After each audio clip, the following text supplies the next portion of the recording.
cordial saludo. A continuación hablaremos sobre la construcción de instrumentos psicométricos. El grupo está conformado por María Fernanda Estrada, Yuri Angarita, Ángel David Díaz, Gerson Suárez y mi persona, Ana Karina Cañizares Ortiz. El propósito de esto es describir cómo se crean los instrumentos psicométricos, los cuales son esenciales para la evaluación psicológica, ya que facilitan la medición de variables como la inteligencia, la personalidad, las emociones y las capacidades cognitivas. Muñoz 2018 señala que la psicometría ofrece los fundamentos teóricos y metodológicos necesarios para la elaboración y validez de herramientas de medición en psicología. Por esta razón, desarrollar un instrumento demanda una estricta rigurosidad científica para asegurar que los resultados sean válidos y confiables. Ahora hablaremos de las fases para su construcción. La definición del constructo. Herrera 1998 señala que un instrumento de medida es una técnica o conjunto de técnicas que permitirán una asignación numérica que cuantifique las manifestaciones de un constructo que es medible solo de manera indirecta. Para la elaboración de instrumentos es necesario tener claridad sobre conceptos como constructo teórico, medición, confiabilidad y validez. En primer lugar, el constructo es la representación sobre algún objeto que será observado, medido y relacionado con otros constructos. Por otro lado, la confiabilidad se define como la capacidad de un objeto de estudio para arrojar los mismos resultados al ser medido varias veces por el mismo instrumento. Sin embargo, esto no asegura que sea correcto ni preciso. Finalmente, un instrumento será considerado válido en la medida en que las inferencias e interpretaciones derivadas de los resultados de una prueba también tengan en cuenta las repercusiones sociales y éticas.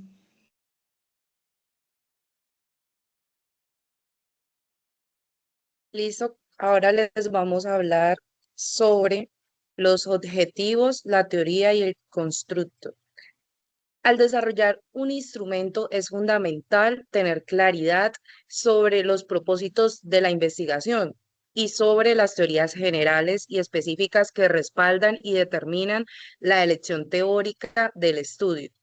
Desde esta perspectiva se establecerá el constructo, el cual debe ser unidimensional, es decir, que la evaluación del instrumento, la escala o índice, se enfocará en un solo atributo o característica.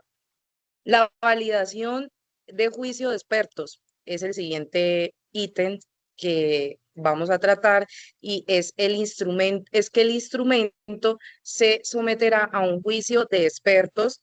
Los expertos son personas cuya especialización tienen como una experiencia muy profesional, académica o investigativa relacionada al tema de investigación.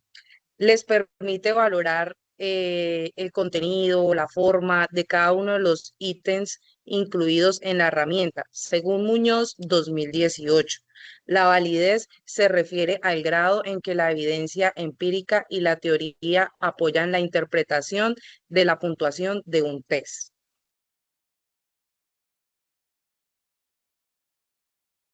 Ahora hablaremos sobre la prueba piloto.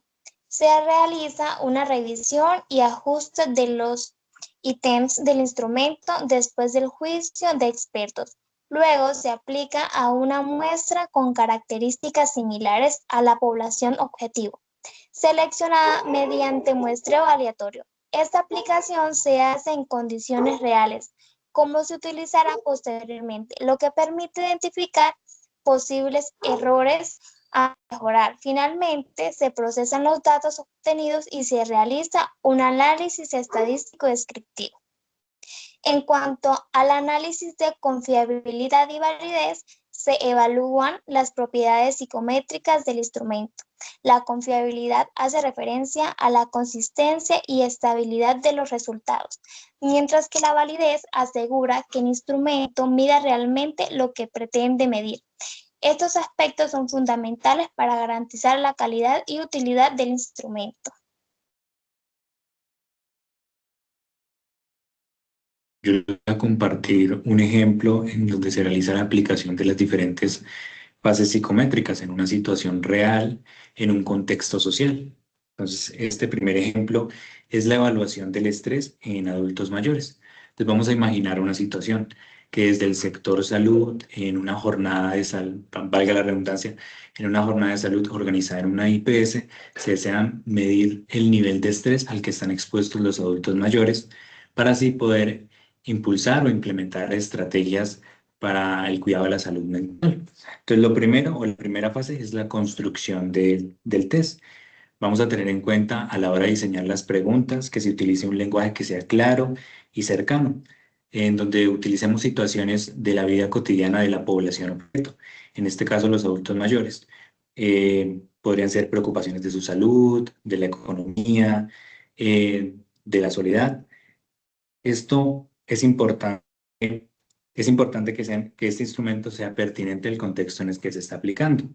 La segunda fase es la validez, asegurarnos de que el test realmente mide lo que nosotros deseamos conocer. En este apartado, en esta fase, es importante analizar o revisar el contenido y la coherencia con el objetivo de medición. Pasamos a la tercera fase, que es la fiabilidad, que los resultados consistentes cuando la aplicación en condiciones similares, cuando volvamos a aplicar el test en condiciones similares, los resultados sean los mismos o no haya una gran diferencia. Pasamos a la cuarta fase, que es la estandarización, que en el momento en el que nosotros vayamos a aplicar el test y le estemos dando las instrucciones a los participantes, sean las mismas para todos, que las condiciones sean las mismas, para así evitar posibles sesgos en los resultados. Luego pasamos al quinto, que es la baremación. Entonces, para una interpretación más adecuada, más acertada de estos resultados, vamos a volver a aplicar nuevamente el test a una población similar. Si en un principio nosotros aplicamos el test en el área urbana, la población adulto mayor, pues ahora lo vamos a volver a aplicar, pero ahora en la área rural. Y pasamos a la sexta fase, que es la interpretación. Aquí ya pudimos identificar los niveles de estrés a los cuales están expuestos los adultos mayores y así vamos a poder orientar las acciones como podría ser el acompañamiento psicológico y cualquier pertinente.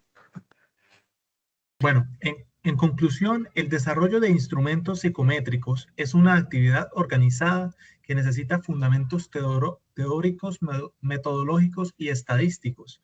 Cada etapa es clave para asegurar la efectividad del instrumento. De igual manera, se entiende que, abro comillas, la eficacia de una prueba psicológica se fundamenta principalmente en sus características psicométricas, cierro comillas, lo que subraya la relevancia de la validez y la consistencia. Por último, este proceso facilita la creación de herramientas valiosas para la valoración psicológica, apoyando el bienestar y el avance del conocimiento científico.